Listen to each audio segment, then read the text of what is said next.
የሀና ውጤት እጅግ በጣም በሚያሳዝን መልኩ እኛ በጠበቅነው ሳይሆን ያው አንዳንድ ሰው ሸር እንደታሰበ ቢታወቅም ነገር ግን እጅግ በጣም ነው የሚያስጠላው። እውነት ለመናገር ይህ የማህበረሰቡም ክብር የሌላችሁ ይመስለኛል እና ማህበረሰቡም ስታከብሩ እኛም እናከብራችኋለን። ይሄን ውጤት የእውነት በእንደዚህ ሆኖ ከሆነ እኔ ከዛሬ ጀምሬ ይሄን ኖላዊ ድራማ ነው ማየት ማቆሙ ማለት ነው። እኔ ብቻ ሳይሆኑ ሁሉም ይመስለኛል። ምክንያቱም የጥሩ አይደለም፣ ምንም እያስተላለፋችሁ አለመሆኑም ምንም አስተማሪ አለመሆኑን ነው የሚያመለክተው ይህ ዜና የእውነት ከሆነ ማለት ነው። ጋይስ እኛ የምንጠብቀው የሀና ትክክለኛ ልጅ መሆንና የሀና ውጤት ነው አይደል የምንጠብቀው? አዎ ውጤቱ በባዩሽ በእጅ አዙር በብር ዶክተሩ ተልከስክሷል፣ ተልከስክሷል የሚል አንዳንድ ወሬዎች እየወጡ ነው። ይህ ነገር እውነት ከሆነ እጅግ በጣም ያሳፍራል። የምሬ ነው ብላችሁ ያሳፍራል፣ ያሳፍራል። እኛ ከዚህ ምንድን ነው የምንማረው? የሆነ ነገር ስናይ ዝም ብሎ አይደለም አይተን ስቀን ወይም ደግሞ ያን ነገር ሳይሆን የሆነ የምንወስደው ነገር አለ። ማህበረሰቡ እናንተም ደግሞ ያስተምራል ብላችሁ ነው የምታሳትፉን። ስለዚህ ማለት የምትሰሩት ማለት ነው። ያለዛ ከሆነ ባዶ ነው። የእውነት ዛሬ ከለቀቃችሁ ትለቃላችሁ፣ ካለቃችሁ ግን የእውነት ተጭበርብሮ ከሆነ የእውነት ከሆነ እኔ ብቻ ሳይሆን ይህ ድራማ ማየት ሁሉም ሰው ያቆማል ማለት ነው። ስለዚህ ምን እንማር? እንደዚህ አይነት ተንኮሎች፣ እንደዚህ አይነት ወንጀሎች መቼ አጣ ናቸው? በጣም ተናድጅ ያለው መቼ አጣ ናቸው? እንደዚህ አይነት ተንኮለኞችስ ያው ሚዲያ ሁሉም እንደዛ አይደል እንዴ? አንዱ ከአንዱ ካልተሻሻለ እናንተ የምታስተላልፉት የህብረተሰቡ የሚማርበት ምንድን ነው? ንገሩን። እኔ በኩል በጣም ተናድጅ ያለው አው ተጭበርብሯል። በእንትና ማነው በዶክተሩና በባዩሽ በኩል እንዲሁም ደግሞ ሰሞኑ መድኃኒት ታስታውሳላችሁ፣ ይህ ነገር የፈጸመችው ባዩሽ ነች፣ በዶክተር በኩል ማለት ነው። ያልሆነ ማለት ያልተገዛ መድኃኒት እንዲገዛ ተገዝቷል በውሸት እንዲመዘገብ ያደረገችውም እሷ ነች።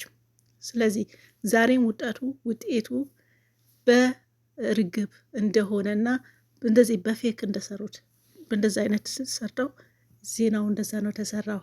ይህ ነገር ዛሬ ያው በየቀኑ አይለቁም። ትላንትና ለቋል።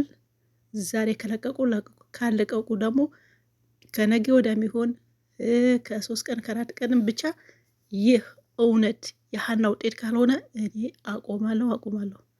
ምክንያቱም እንደዚህ አይነት ነገሮች መቼ አጣናቸው? ሚዲያውም ኖርማኒው በተዘዋዋሪው በቀጥታውም ስናየው ተንኮል ለበዛበት ነው እንጂ ኖርማል ነገር 120-30% አይሆንም። ስለዚህ እኔ እንደጠበቁት እውነት ለመናገር ሜላትን የሀና በምን መልኩ ነው የምታሳምናት? ልጇ ሆና ከተገኘት ምን ፊቷ ነው የምታያት ብዬ ይሄ ነው ጠበቁ። እንዴት ነው ፊቷ የምታየው? አዎ ይሄ ነው ጠበቁት። ሌላ ደግሞ ትላንት በተለቀቀው ምናልባት ካያችሁት ባዩሽ እጅግ በጣም እንትን ብላለች፣ ደስተኛ ሆናለች። እኔ ትላንት ሳየው ራሱ እንትኑ እንደተቀየረ ገብቶኛል። ምክንያቱም ፈገግታዋ እንዴት ልታቅቻለች? ሲጀመር ከሜላት ሜላት ነው ነገረቻት። ያኔ እኔ ከሜላት በፊት እሷ አወቀች ይመስለኛል። እንደው አውቃ ገና እንትኑ ሳይመጣ ውጤቱ እንደመጣ ቶሎ ብለሽ ውጪ ብታስቀምጥሽም ያለቻት የሀና ይህ ነገር ስለምታውቅ ነው። ሌላ ውጤቱ መምጣቱ የእሷ ይሄ ሁሉም ምንም ያስደስታት ነገር የለም።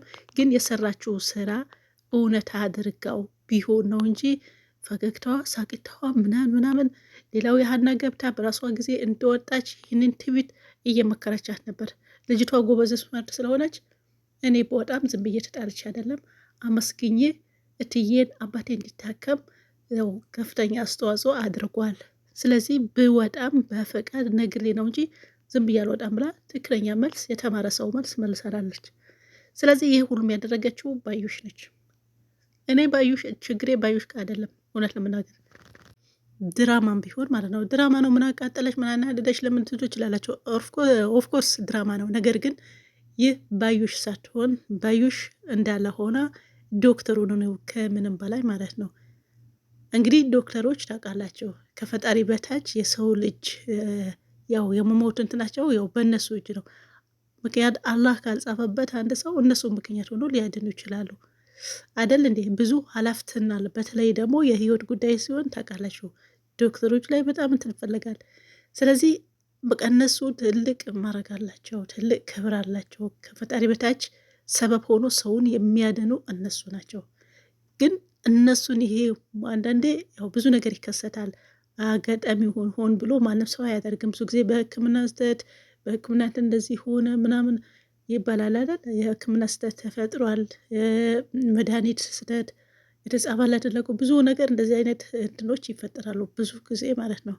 ይህ እኔ ሆን ብለው የሚያደርጉት አይመስለኝም። አላሁ አለም አላቅም። ግን ይህ ሆን ብሎ ሰው እንዲህ እንትን እኔ እንደው ሳስበው ያለማወቅ ማለት አንዳንዴ ብቻ በተለይ በአሁኑ ሰዓት ስለ ዶክተሮች በዛን ዙሪያ ብቻ ሳይሆን በሁሉም መስለኝ መኪና የሚነዱ ሰዎች ብናይ እንደዚህ በሆነ ሙያ ዘርፍ ላይ ያሉ ሰዎች ትክክለኛ በትምህርታቸው ተምረው በውጤታቸው ስልጠና ወስደው ተምረው ምናምን በዛ በትክክለኛ ሙያቸውን በልምድ አላደል የሚሆን እንትኖች ያው የሆነ ትምህርት ስትጨርሱ እንትን ልምድ አለው የሆነ የሚያጠናው እንትን አለው። ዶክተር የሚያጠና ከሆነ ያን ባጠናው ፊልድ ጨርሶ ያን አጥንቶ ነው በስራው የሚሰራው። እንደዛ ነው ታውቃላችሁ። እንደዛ ምናልባት ሁሉም ባይሆንም እንደዛ ሊሆን ይችላል። እስቲ አሁን መኪና አደጋ ለምን በዛ ሲባል የሆነ ጊዜ ታስታውሳል። እንደው በአሁኑ ሰዓት ጋፕ ብሏል ትንሽ የሆነ ብሏል እንጂ ኢትዮጵያ ውስጥ የመኪና አደጋ በጣም ነው እንደሚለው ነበር። ያ ምንድን ነው ብዙ ሰዎች እንደሚሉትም ማለት ነው እንደሚሉት መንጃ ፈቃድ ትክክለኛ 3 ወር ወይም ደግሞ ተምረው ምናምን መንጃ ፈቃድ ወስደው አይደለም። በአሁኑ ሰዓት ያው ጉቦ ነው ታውቃላችሁና ያው ጉቦ ይከፍላሉ። ምናልባት የአንድ ወር የአንድ 15 ይመላለሳሉ።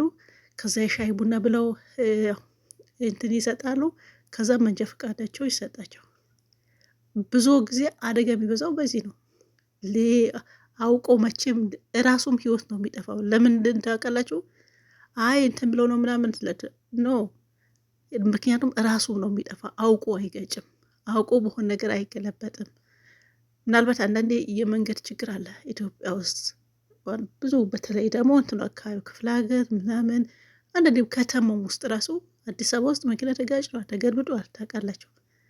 ይሄ እንደዚህ የሆነ መኪና መጨናነቅ ምናምን ሊኖር ይችላል። ግን ብዙ ጊዜ መኪና አደጋ እንትን የሚለው በእንደዚህ አይነት ሰው ነው። እንደው አንዳንዶቹ ጠጥተው ሰክሮ የሚያሽከረክሩ አሉ።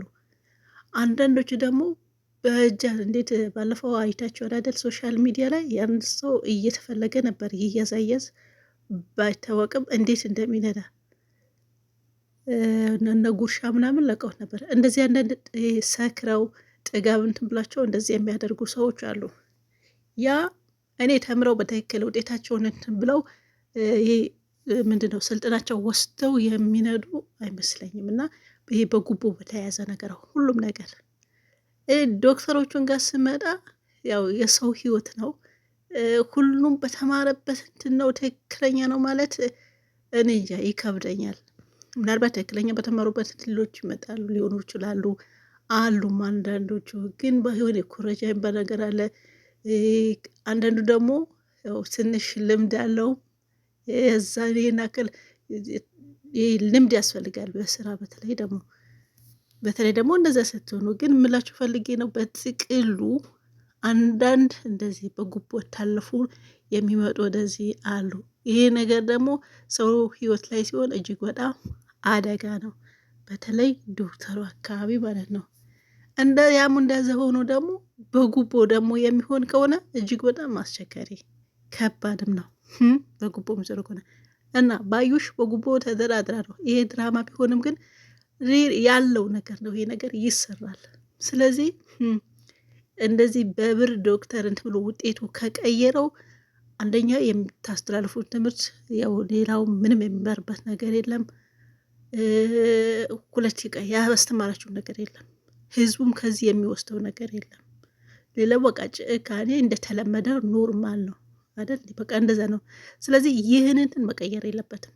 ተቀይሯል፣ ባዩሽና ዶክተር በግል በብር ጨርሷል የሚል አንዳንድ መረጃዎች እየወጡ ነው። ይህ ነገር እውነት ከሆነ ያሳፍራል።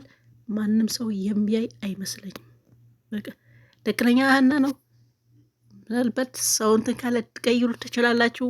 አሁንም ይሄ ተጭበርብሯል የሚል አንዳንድ እንትኖች እየወጡ ነው። ይሄ ነገር ከተጭበረበረ ማሰላማ ባይ ባይ። እራሳችሁ እዩት። ከዛ የተመልካችም ከበሬ እንዶላችሁ ተመልካቹም ከኛ ምንድነው ተመረ ምን ወሰደ የሚለው ነገር ራሳችሁ ማየት አለባችሁ። ሶ መጭበርበር የለበትም ባይ ነኝ። በተረፈ ከተጭበረበረ የሀና ውጤት ካልመጣ እኔ ከዛሬ ጀምሬ አላይም።